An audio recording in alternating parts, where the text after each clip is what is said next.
Hey y'all, welcome back to my channel. Today we are going to be continuing on with our makeup brushes for beginners, and today we are going to be taking a look at makeup brushes and tools for the face. If you didn't see the last video, I will have it linked in the end card so you can watch that one after this one. There you can learn all about my top picks for eye makeup brushes for beginners or anyone looking to consolidate their collection. If you're new here, hi, welcome. My name is Zach. I'm a makeup artist and medical esthetician based in Toronto, Canada, and I have worked in this beauty industry for over 10 years now, and a lot of that time was spent working as a freelance makeup artist in retail environments. So I've used a lot of brushes, and I've really been able to finesse what it is that I like and what I like to use on different face and eye shapes. So without further ado, let's get right into my top makeup brush picks. With face makeup, it's all about finding a brush that is going to give you the result that you're looking for, and it's going to be the correct size and shape for your unique face shape. For me, I'm someone who has a larger face, so I can get away with using larger makeup brushes. If I was working with someone with more of a petite face, I would want to use a smaller brush. That way I can make sure I'm not going to overapply or product's not going to migrate where I don't want it. We are going to start from the kind of ground up. We're going to work our way from our complexion all the way to the finishing touches. Starting off with foundation. Most people, when they think about a foundation brush, they think about something like this. This is actually a brush I use to apply face mask because this paddled makeup brush shape, it's not my favorite. Some people absolutely love it, and there's some foundations that work better with this shape brush. Something like this is going to allow you to stripe on the foundation and just really paint a nice even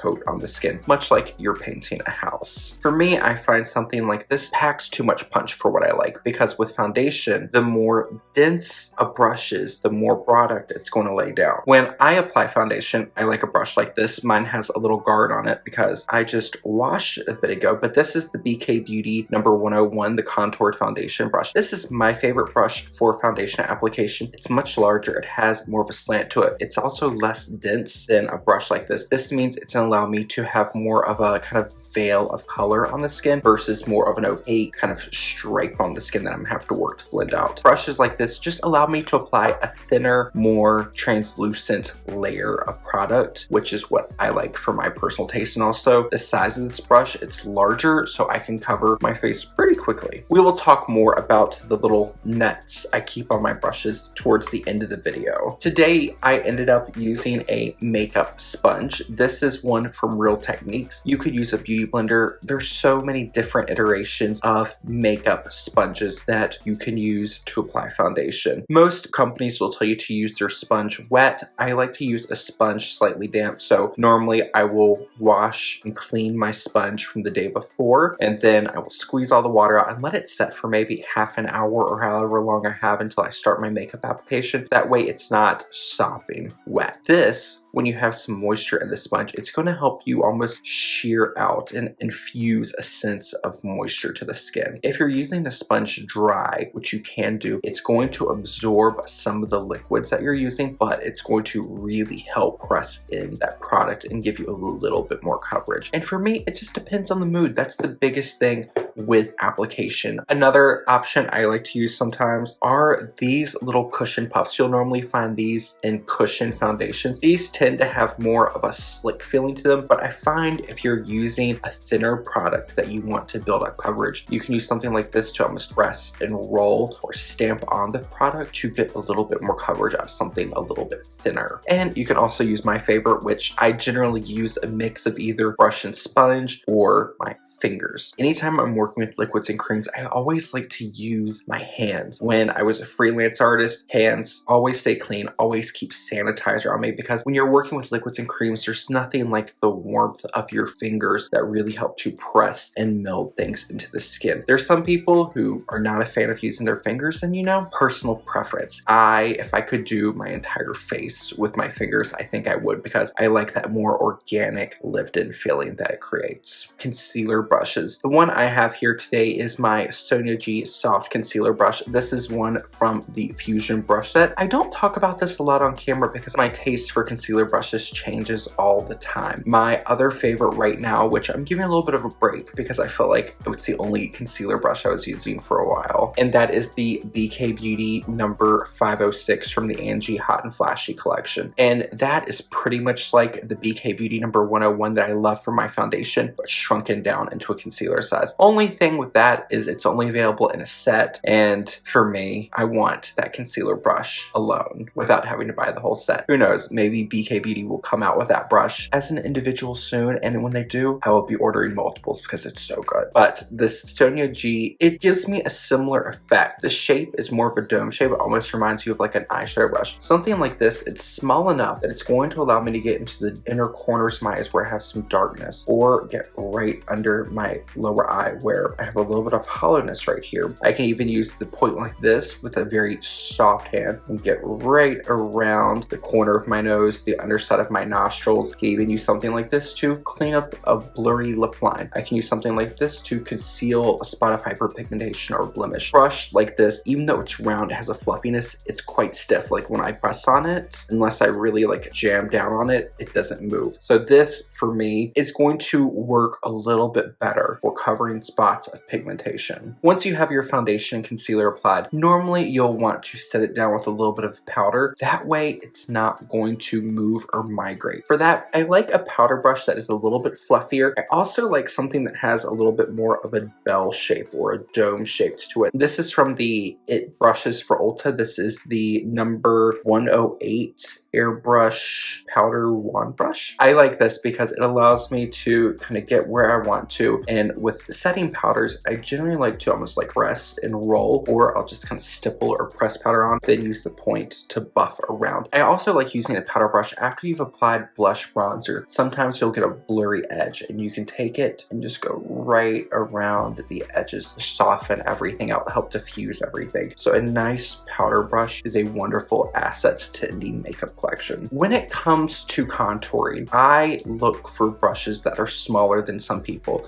I really enjoy this Rephr number 18. The Charlotte Tilbury powder and sculpt brush is also really, really nice. It's almost like a candlestick shape. It's a small kind of dome shape, but it has this little point, which when I'm doing contour, you can hug it right into the point of the cheek because very, very light hand. It's not gonna really move. Sketch out the hollow and then angle to really pull that shape up and diffuse it. You can also use this little point to sketch on the sides of the nose. You can use it to lightly etch in a shape to the socket or contour under the lip, or you can even use it to map around the hairline. Some people use bronzer and contour interchangeably. You could use something like this technically to bronze. It might take you a little bit longer to get the result that you're looking for, but I like small brushes like this for contouring because I'm a huge advocate of keeping our bronzing and contouring separate. Highlighting is something that I have loved since I started in makeup, and it's funny that this brush has kind of been my go-to highlighting brush since the line first launched, and this is the Real Techniques setting brush. This is a small, it's kind of fluffy, but also has more of like a flat paddle shape. I have used it a few times for under eye setting, or if I was on a shoot or doing, especially when I used to do some commercial work, I always kept a little brush like this with my loose powder, and I could run up to an actor and just take down shine wherever I needed to, or powder down the side of a nose. I like this shape for highlighting because I like to concentrate highlight. For me, I'm just gonna use the one that you say. This is from the brand Clio. This is their Prism Highlighting Duo in number 2 Lavender Voyage, and I'm gonna use the lavender shade, and I like to pick it up on the side or the belly of the brush, and then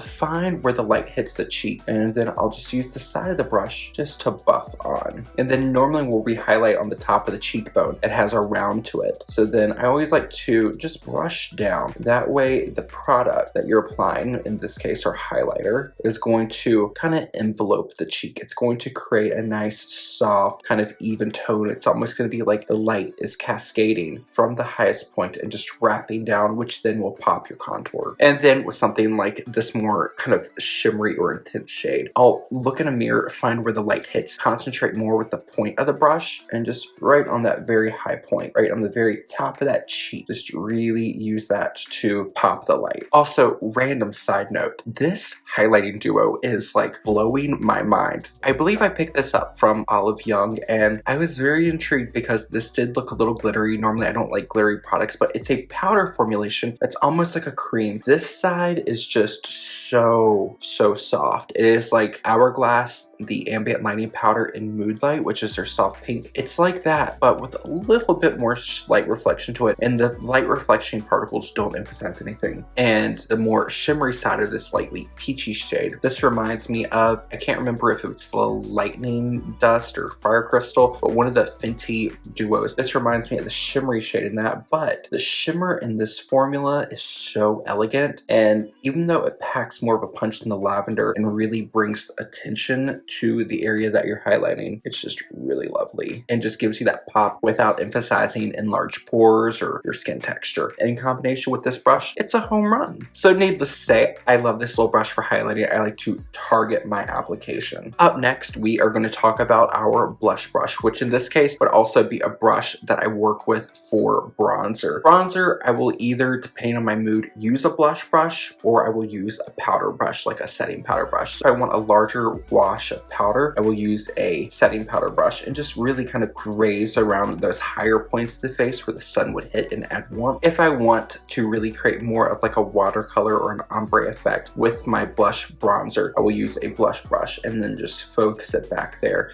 and then use the same brush to wrap the blush color into the front to create a nice gradient effect, which is a really nice lively effect. For blush, I really love this. Is from Eco Tools. This is, I believe, their precision blush brush. Something like this. Once again, it's the right shape for my face. It is roughly the same size of the apple of my cheek, which allows me to create a beautiful wash of color, or I can use the point to massage and really work that blush color into the skin to make it almost feel more like a flush or a wash of color. This is a fully synthetic brush. I find this also works really well with your cream blushes because it's really good for diffusing them out. This has been one of the only brushes that I can make the Rare Beauty blush work for me. It's just really good at diffusing that out. Not a necessary step within face makeup, but for me, myself, and when I was a freelance artist, I always like to keep a really big powder brush. This is what I like to use for buffing. Buffing is at the very end of your makeup when you take a